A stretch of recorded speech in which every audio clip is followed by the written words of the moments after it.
संविधान और आरक्षण के साथ अगर किसी ने छेड़छाड़ की है तो वो कांग्रेस पार्टी है, जबकि भाजपा की सरकार में संविधान निर्माता बाबा साहब को जो सम्मान दिया गया है वो किसी भी सरकार में नहीं मिला है।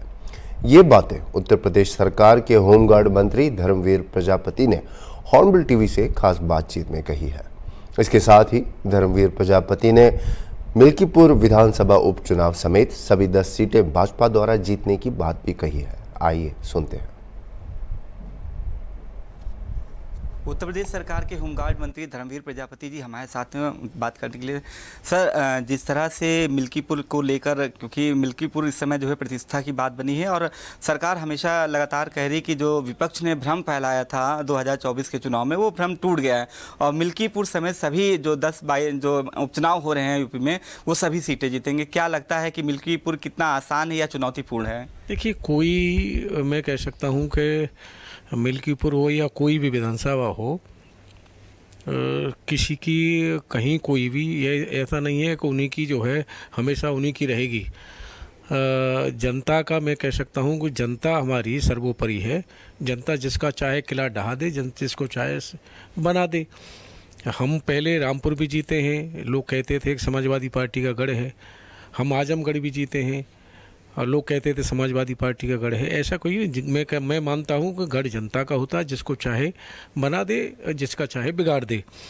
हम सरकार और संगठन दोनों मिलकर के पूरी तैयारी के साथ हम लोग चुनाव में जाएंगे और पूरी तैयारी हम लोग कर रहे हैं और हमारी कोशिश रहेगी कि 200 विधानसभा हम लोग जीते। सर, जिस तरह से विपक्ष ने कहा था, तमाम 1 लाख की बातें कही थी, खटाखट आएगा, पैसा आएगा। अब जनता भी कह रही है और सरकार भी लगातार पूछ रही, कह रही है वो पैसा कहाँ गया।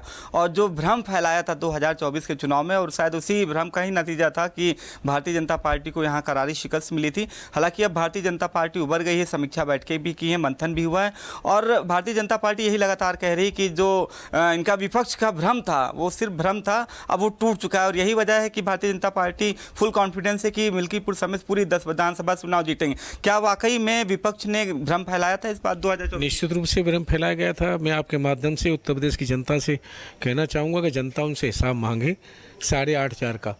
कहाँ है 8,500? और बहुत उत्तर प्रदेश की जनता जान चुकी है, अब कोई भ्रमित होने वाला नहीं है। आरक्षण के विषय पर भी इन्होंने झूठ बोला और संविधान को लेकर के बोले। सबसे बड़ी बात है, बाबा साहब की जो पंचतीर्थ माननीय प्रधानमंत्री मोदी जी ने बनाई, भाजपा की सरकार में बने, किसी ने कभी ध्यान ही नहीं दिया। रही बात हमारे अटल जी की सरकार रही, उसमें छेड़छाड़ नहीं हुई। हमारे प्रधानमंत्री को 10 साल हो गए, तीसरा कार्यकाल है।